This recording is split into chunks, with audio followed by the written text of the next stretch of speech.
An indexed fund will incur market losses. Indexed universal life will not. In this video episode, I'm going to address the question, what is the difference between an indexed fund and indexed universal life? Get ready, a lot of financial advisors have no clue what the difference is.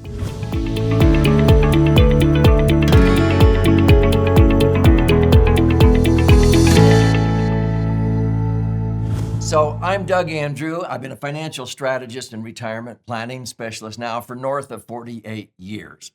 Doing what? Helping thousands of clients optimize their assets, minimize taxes, and empower what I call their authentic wealth to enjoy life as they would like without having to worry about their money, especially in the golden years, not outliving their money. So I take a lot of pride in helping people, especially as they approach retirement, to make themselves immune from taxes, inflation, and market volatility, because those are the three big dangers that cause most retirees to outlive their money, okay? And so if you've watched very many of my educational episodes on this channel, Three-Dimensional Wealth, you will soon learn that one of my favorite financial vehicles that allows people to accumulate their money totally income tax free. And then when they want to access money, even before they retire, before age 59 and a half, they can access money totally income tax free, including all the gain. And then when they ultimately die, anything left behind blossoms, increases in value, and transfers income tax free. And that's what I call a laser fund, because I want to have liquidity, safety, rate of return, and tax benefits. This spells an acronym, LASER, L-A-S-E-R, means liquid asset safely earning returns. In fact, it's the title of not only what I call a max funded indexed universal life structured correctly and funded properly, but it's the title of my 11th book that's been flying off of our warehouse shelves. And I want to gift you a copy of this 300-page book at the end of this episode, so stay with me. So a common question that I get asked and that I see also on the internet that is misunderstood by most financial advisors who simply don't know what they don't know. They assume that an indexed universal life insurance policy is investing your money, the cash value inside of that life insurance policy, into an indexed mutual fund. And I just roll my eyes and I go, oh, brother, you don't know what you don't know. So let's start out and let me explain what an index fund is and then how that differs from indexed universal life. And you will know more than 99% of financial advisors out there that simply don't understand this, okay? Now, the reason why I like max funded indexed universal life is because of predictable average rates of return of 8 to 10%. I've earned many 20-year periods in excess of 11%, netting 10. I have earned an average for the last 42 years of 9.62%. If you round that down to 9.6, divided into the rule of 72, your money doubles every 7.5 years. And we have actually seen many, many people experience that just like I have, okay? And so people say, well, how does that work? Well, back in 1980, when E.F. Hutton, who was the original brainchild behind the emergence of universal life, said, hey, why don't we sort of buy term insurance and invest the difference under a tax-free umbrella? And they came up with this idea, let's take the least amount of insurance the IRS will let us get away with, and let's put in the most money, the most premium the IRS allows, and let's design a life insurance contract for living benefits primarily. And so back in 1980, interest rates were high, and I never got credited less than 11.75%, even as high as 15.5% from 1980 to 1990. I was earning 11 and netting 10, and so if I had clients put in 500,000, many of them started taking out 50,000 a year of tax-free income immediately because they were netting 10%. Because they took out just a small amount of insurance, but they used the policy primarily for tax-free accumulation because it's been protected in the Internal Revenue Code now for more than 108 years.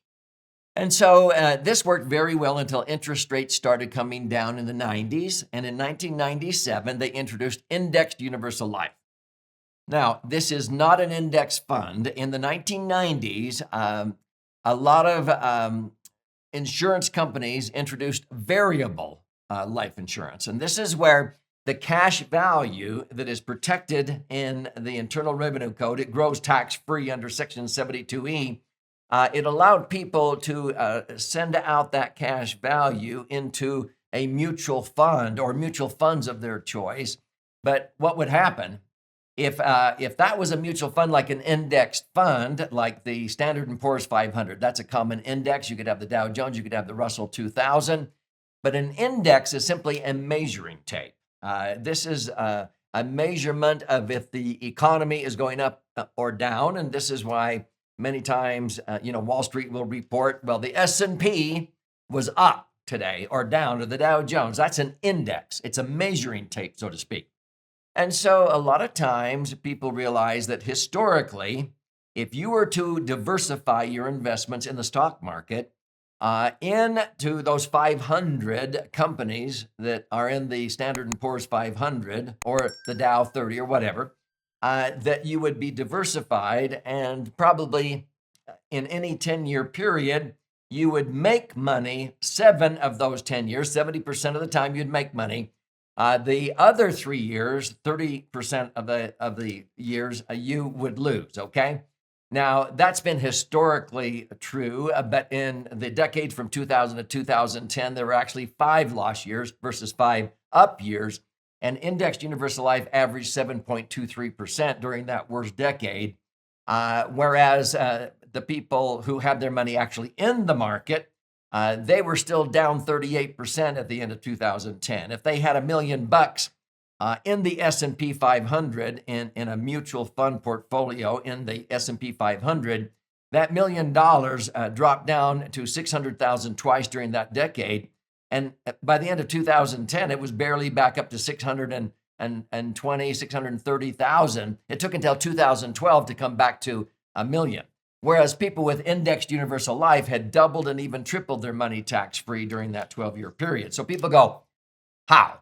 What's the difference? Okay, so an indexed fund is where your money is actually invested in the market. I've never owned a variable life insurance policy. I never will, because my clients were never happier in 1980 than when I got them out of the market. And so they wanted to have that great rate of return, but in the 90s, interest rates started to come down.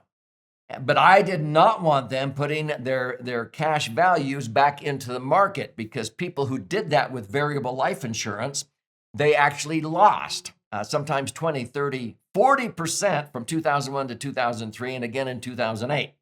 That's an indexed fund. If you have your money invested in an indexed mutual fund, you will lose money when the market goes down. And so that's an index fund. Your money is at risk in the market. So people, many advisors think that an indexed universal life is like a variable life insurance policy, where you're telling the insurance company to take your cash values and invest it in like a mutual fund, the S&P 500. No, you would have lost 40% in 2008 had you done that. Our clients didn't lose a dime in 2008 in indexed universal life. They may not have made very much, but they didn't lose a dime. Why? Are you ready? Okay. So let me simplify it by saying this. Let's say you had $1 million, and you can extrapolate if you have less or more than this, but let's say you have $1 million. In an index fund, again, $1 million could go down to $600,000 if you had a 40% drop in the market, like happened twice in that lost decade, we call it, 2000 to 2010. Why didn't indexed universal life lose one dime during those 5 down years? It's because the $1 million is sitting in your insurance policy in what is called their general account portfolio. What is that? The insurance company is very conservative. They are investing their billions, and some of these companies have trillions, okay, in AA and AAA bonds, in mortgages on shopping malls and skyscrapers. They only loan maybe 40, 50, 60% loan to value. If they have to foreclose on a skyscraper, they usually come out making money. So they're very conservative, and the general account portfolio rates in the 1980 to 1990 were, between 11 and 15%. But as interest rates came down, they then were only earning 8 and 7 and 6. So I'm going to come clear down to 4. If the insurance company on mortgages and bonds are earning 4%, and by the way, this is where banks and credit unions take some of your money and put it into insurance companies. They pay you 1%, they turn around and make 4 times that 4%. If your $1 million is in an indexed universal life, it stays safe in the insurance company, earning, in this example, 4%. So that means that year you would earn $40,000. Now, anytime you want, you can just settle for the general account portfolio rate. In this example, 4%, $40,000. But a lot of people, they feel bullish about America because 7 out of 10 years, the market is up. So to not lose when the market goes down, they tell the insurance company, hey, link. Now, you don't have to link all of your million, and you can diversify, but for the sake of simplicity, let's say you linked your entire $1 million to an index. Now, you could diversify and link, 300,000 to the S&P, 300,000 to the Dow, 300,000 to the Russell 2000, and leave the last 100,000 of your million earning the general account portfolio rate of 4. Yeah, you can diversify like that. But let's say you put the whole million and linked it to the S&P 500, okay? Now, you're not telling the insurance company to take 1 dime of your million and invest it in the S&P 500. It must stay safe in the insurance company earning 4. So what does the insurance company do? You are relinquishing the for sure 4%. You're telling the insurance company, you don't need to keep that 4% or interest or that 40,000 on hand and credit that to me at the end of the year. I'm willing to give up the interest this year on my million to go for it. So the insurance company does what with that 40,000 they're earning? They buy upside options in the index you chose, the S&P 500 in this example. So they buy upside options. They're the number one purchaser of options in the world. They buy them hourly. What does that do? It means if the S&P goes up 8%, that 40,000 will double to 80,000. They have the wherewithal to pay you $80,000 or credit you 80,000 on your million. If it goes up 12%, they'll pay you $120,000 because of the price of options, okay? Now, they may have to cap you at 12% or 15 or 16%, but the floor is 0. Why? Because if you guess wrong and the market crashed 40%, if your money was in an indexed fund, you would lose 400,000 of your million. You'd be down to 600,000. Not with indexed universal life, you still have your million, okay? You didn't earn anything. 0% was your hero. You didn't lose 40%. You didn't make anything, but you didn't lose. So what happened to those options? They expired worthless because the market was down, but you didn't lose your million. And so they expire worthless. And this is why in the worst decade, 2010, was the ending, starting in 2000. 5 of those years, you may not have earned anything, 0, but the other 5 years, you would have earned whatever the index did up to a cap of 16% back then, and you would have averaged 7.23%. Your million would have doubled to 2 million when people that had money in indexed funds, they didn't even have their money back yet until 2012. By then, indexed universal life had 2.5 to 3 times people's money. That is the difference. So if you want to learn more about indexing and how you can apply this strategy where you get to participate when the market goes up and you do not lose when the market goes down, you need to study this. Chapter 6 of this book will teach you about indexing and clear up any of the questions you may have. Now, here's how you can claim your free copy of this book. You can go on Amazon and pay $20, and thank you if you do, but I will gift you a copy. You simply go to laserfund, laserfund.com. You contribute a nominal amount toward the shipping and handling. I'll cover the rest of that cost, and I will pay for the book, and I will fire out a copy to you, hard copy. There's also options there if you would like to also listen and learn or watch and learn. Check out some of the educational webinars we do on a regular basis. You can even schedule a time to talk to an IUL specialist with no obligation, no cost, to see how these strategies may apply in your particular set of circumstances. But hopefully now you understand the difference between an indexed fund and an indexed universal life.